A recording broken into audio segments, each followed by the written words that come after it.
పిల్లలకి, చిన్నలకి, పెద్దలకి, మన భారతీయులందరికీ అస్సలాము అలైకుం వరహమతుల్లాహి వబరకాతు. చాంద్ భాషా ఛోటా వీడియో ఛానల్.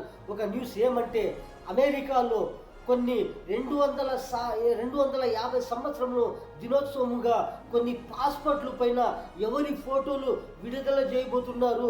దాని గురించి ఇంకొకటి ఏమిటంటే, ఈ యుద్ధము, ఈ అమెరికా ఈ ఇరాన్ల యుద్ధము ఎవరు మొదలు పెట్టిండారు, ఎవరు షురూ చేసిండారు, ఇప్పుడు ఎవరు సీజ్ ఫైర్ గురించి మాట్లాడుతూ ఉండారు, సీజ్ ఫైర్ గురించి ఎందుకు మాట్లాడుతూ ఉండారు, ఇంకా ఏమిటంటే హిజ్బుల్లా కానీ ఇజ్రాయిల్ కానీ యుద్ధం ఇంకా నడుస్తూనే ఉంది, ఇంకా జరుగుతూనే ఉంది. దాని గురించి ఇంకొకటి ఏమిటంటే, ఈ దుబాయ్ కానీ యుఏఈ కానీ కొన్ని అరబ్ కంట్రీల పైన కానీ ఎక్కడ అమెరికా మిలిటరీ ఉందో అక్కడ నుంచి ఎవరిపైన మిజైలు యుద్ధము నడుస్తూ ఉంది.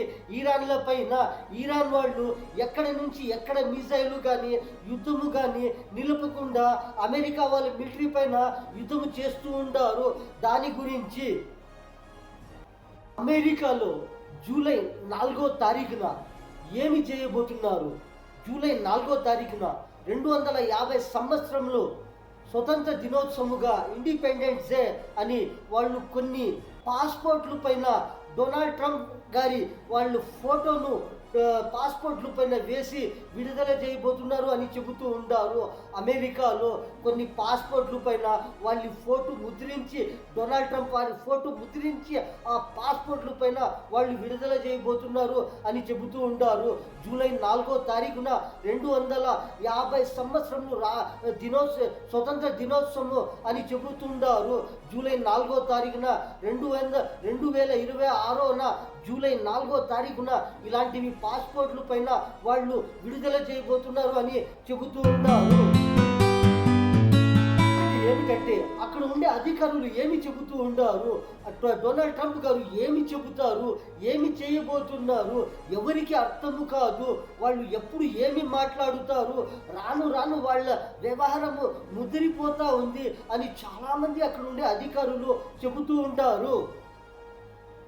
కానీ కొన్ని పార్టీలు, అక్కడ ఉండే అమెరికాలో కొన్ని ప్రతిపక్ష పార్టీలు ఏమి చెబుతూ ఉన్నారు అంటే, అక్కడ ఉండే గవర్నమెంట్, అక్కడ ఉండేది వాళ్ళు ఈ పాస్పోర్ట్ల పైన వాళ్ళ బొమ్మ ముద్రించేకి, డొనాల్డ్ ట్రంప్ బొమ్మ ముద్రించేకి పాస్పోర్ట్ల పైన అనుమతి ఇస్తారా లేదా అని ఇంకా డిసైడ్ చేయలేదు అని చెబుతూ ఉంటారు.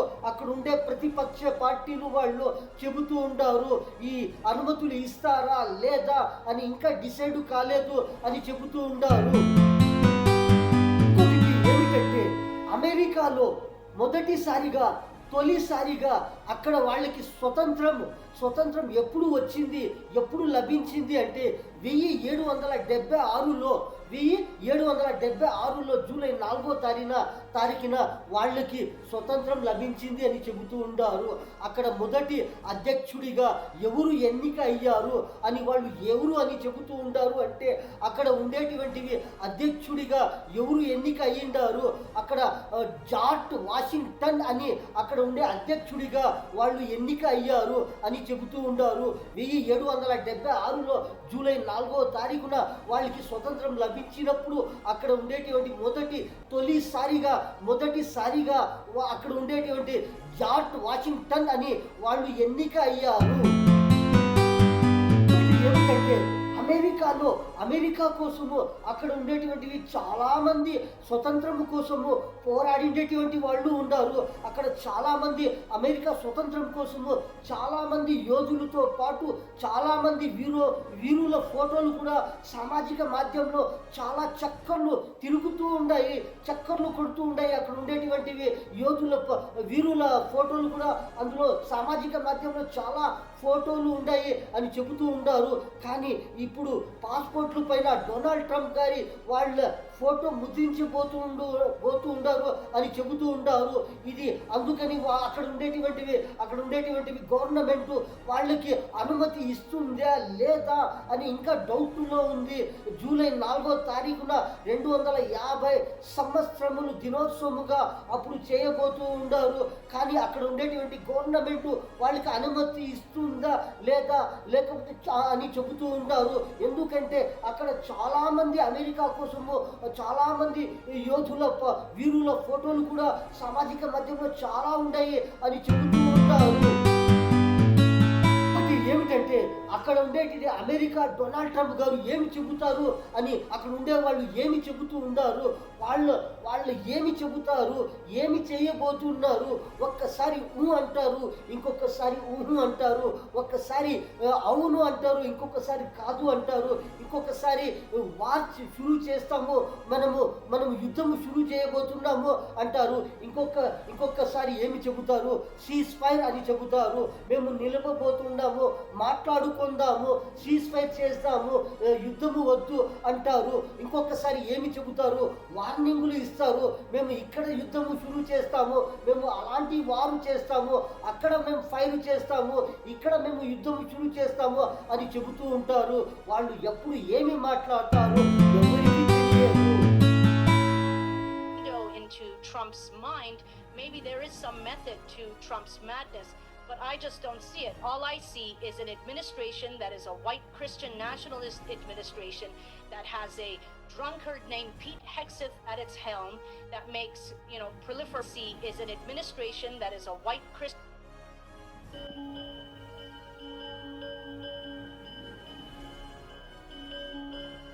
ఏమిటంటే ఈ అమెరికా, ఈ ఇజ్రాయిల్, ఈ ఇరాన్ యుద్ధం జరుగుతానే ఉంది. ఎలా జరుగుతూ ఉంది? ఒక పక్క చూస్తే మిసైల్ వర్షము, ఇంకొక పక్క చూస్తే రాకెట్ల వర్షము. ఈ ఇజ్రాయిల్ వచ్చి హిజ్బుల్లా పైన వర్షము, ఈ హిజ్బుల్లా వచ్చి ఇజ్రాయిల్ పైన వర్షము, అమెరికా వాళ్ళు ఈ ఇజ్రాయిల్ వాళ్ళు ఇరాన్ పైన వర్షము, ఈ ఇరాన్ వాళ్ళు అమెరికా వాళ్ళ పైన ఇజ్రాయిల్ పైన వర్షము.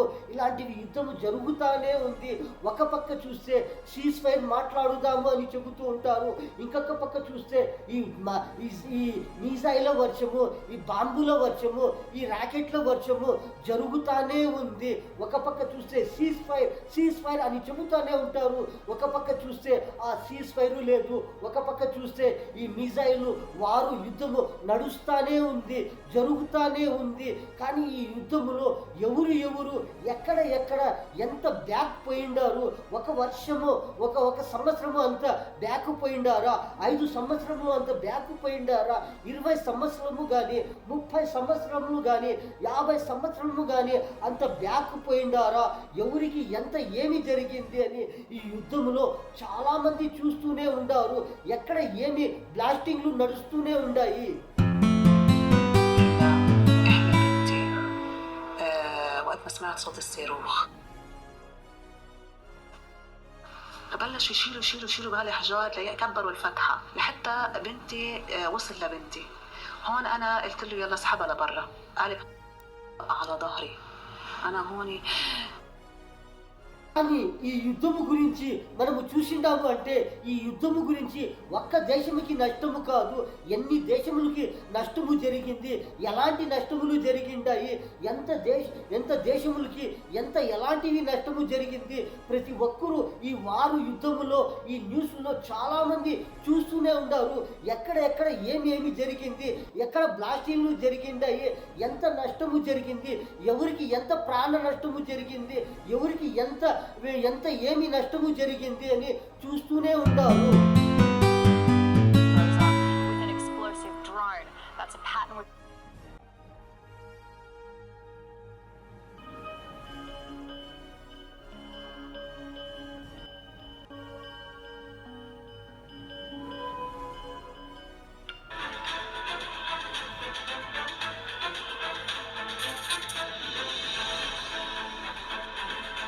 ఏమిటంటే ఈ యుద్ధంలో ఈ అమెరికా వాళ్ళు కానీ, ఈ ఇరాన్ వాళ్ళు కానీ, ఈ ఇజ్రాయిల్ కానీ, హిజ్బుల్లా కానీ ఇక్కడ యుద్ధము ఎలా జరుగుతూ ఉంది అంటే ఈ యుద్ధంలో ఈ వార్ చేసిండారంటే కొంచెము నష్టము కాదు, పెద్ద నష్టములు జరుగుతూ ఉంటాయి. ఇలాంటివి నష్టములు జరుగుతూనే ఉంటాయి. ఎందుకంటే అందరి దగ్గర ఏమి ఉంది, పవరు పెట్టుకొని పవరు ఉంది అందరి దగ్గర. ఎవరి మాట ఎవరు వినకుండా ఇలాంటివి యుద్ధము జరుగుతూ ఉంది, ఇలాంటి వార్ నడుస్తానే ఉంది.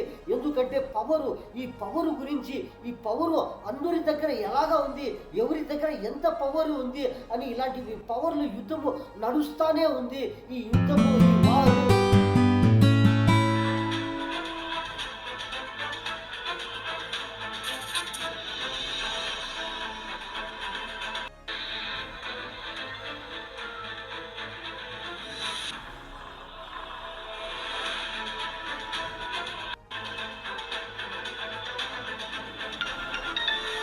ఏమిటంటే ఇప్పుడు సమ్మర్ క్లైమేట్లో చాలామంది ఏమి చేస్తూ ఉండరు అంటే ఫ్యాన్లు యూజ్ చేస్తూ ఉంటారు, చాలామంది ఏసీలు యూజ్ చేస్తూ ఉంటారు, ఇంకోటి ఏమిటంటే కూలర్లు యూజ్ చేస్తూ ఉంటారు.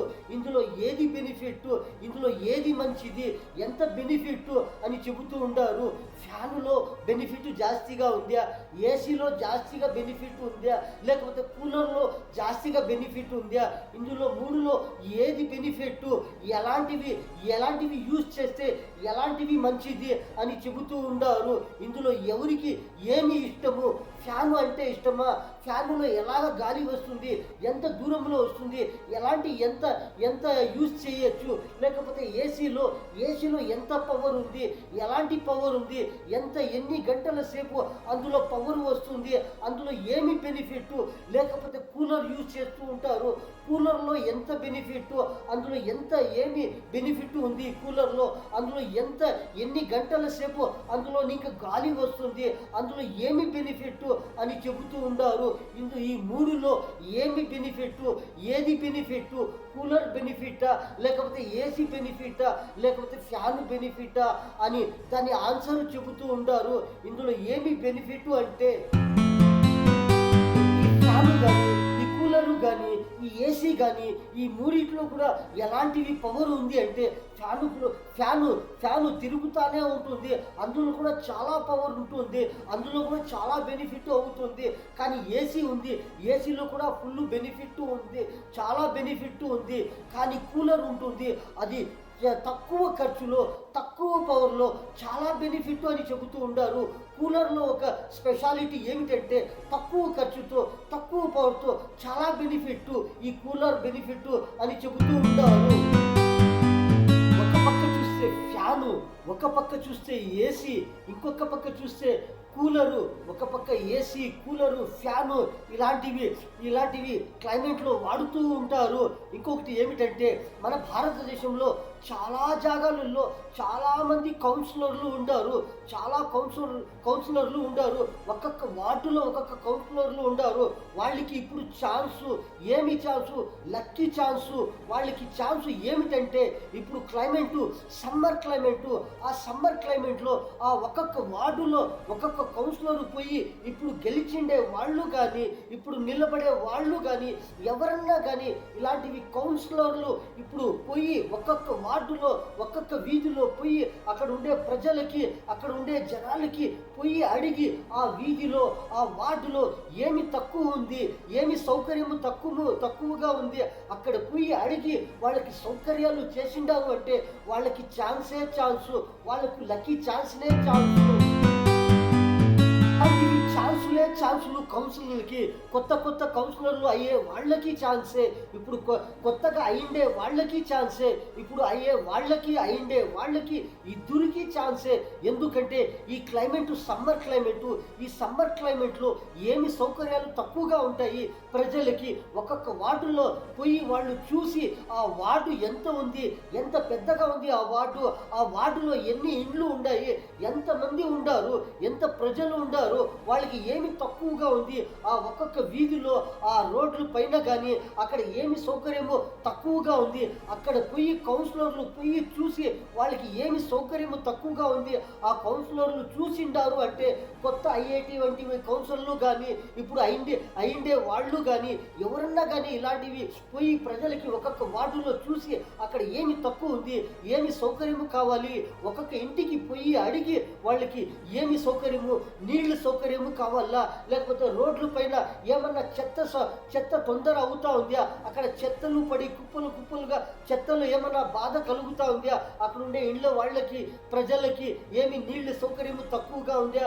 ఆ కాలువల పక్కన ఏమన్నా పౌడరు, బ్లీచింగ్ పౌడరు, ఇంకా ఏమేమో ఇలాంటివి పౌడర్లు వస్తాయి. ఆ పౌడర్లు వేసి ఒక వారంలో ఒక కిత కానీ, 15 రోజులకు ఒక కిత కానీ, లేకపోతే ఒక నెల రోజుకి కానీ ఇలాంటివి అవి సౌకర్యాలు చేస్తూ ఉంటే ఆ రోడ్ల పక్క కానీ, ఆ కాలువల పక్కల కానీ, ఆ ఇళ్ళకి సౌకర్యము, నీళ్ళ సౌకర్యము, ఎలాంటివి సౌకర్యములు తక్కువగా ఉన్నాయి. పోయి అక్కడ కౌన్సిలర్లు విచారించి అక్కడ ఏమి తక్కువగా ఉంది, ఇలాంటి పనులు షురూ చేసిండారు అంటే వాళ్ళకి లక్కీ ఛాన్స్నే ఛాన్స్. పెద్ద పెద్ద ఏరియాల్లో ఎన్ని వార్డులు ఉంటాయి, ఒక్కొక్క వార్డులో ఎంతమంది కౌన్సిలర్లు ఉంటారు, గెలిచిండే కౌన్సిలర్లు ఉంటారు, ఓడిపోయిండే వాళ్ళు కౌన్సిలర్లు ఉంటారు, కొత్తగా మళ్ళీ గెలిచే వాళ్ళు కౌన్సిలర్లు ఉంటారు, ఎంతమంది ఉంటారు. వాళ్ళు అంతా ఇప్పుడు పోయి ఒక్కొక్క వార్డులో ఏమి సౌకర్యము తక్కువగా ఉంది అని అక్కడ పోయి వాళ్ళకి సహాయము చేసిండారు అంటే వాళ్ళకి ఛాన్సు, లక్కీ ఛాన్సు కౌన్సిలర్లకి. ఇలాంటి సమయంలో, ఇలాంటి క్లైమేట్లో ప్రతి ఒక్క కౌన్సిలర్లు గమనించుకోవాలి. ఎందుకంటే ఇప్పుడు ఏమి అవసరం ఉంటుంది, 5 సంవత్సరముల్లో ఎంత పని ఎప్పుడు జాస్తిగా ఉంటుంది, ఎప్పుడు క్లైమేట్లో ఏమి అవసరము జాస్తిగా ఉంటుంది, ఒక్కొక్క వార్డులో ఎంత అవసరము ఉంటుంది, అక్కడ పోయి వాళ్లకు సహాయము చేసిండారు అంటే వాళ్ళకి ఛాన్సు, మళ్ళీ లక్కీ ఛాన్సు. ఎవరన్నా కానీ గెలిచిండే వాళ్ళు కానీ, ఓడిపోయిండే వాళ్ళు కానీ, కొత్తగా నిలిచే వాళ్ళు కానీ, ఎవరన్నా కానీ ఇలాంటివి కౌన్సిలర్లకి ఛాన్సు. ఇలాంటి క్లైమేట్లో ఇలాంటివి సహాయము చేసిండారు అంటే మన అన్నలకి, తమ్ముళ్ళకి, చిన్నలకి, పెద్దలకి, మన భారతీయులందరికీ చాంద భాషా छोटा वीडियो ఛానల్ ఈ న్యూస్లో ఇంతే. అందరికీ అస్సలాము అలైకుం వరహమతుల్లాహి వబరకాతుహు.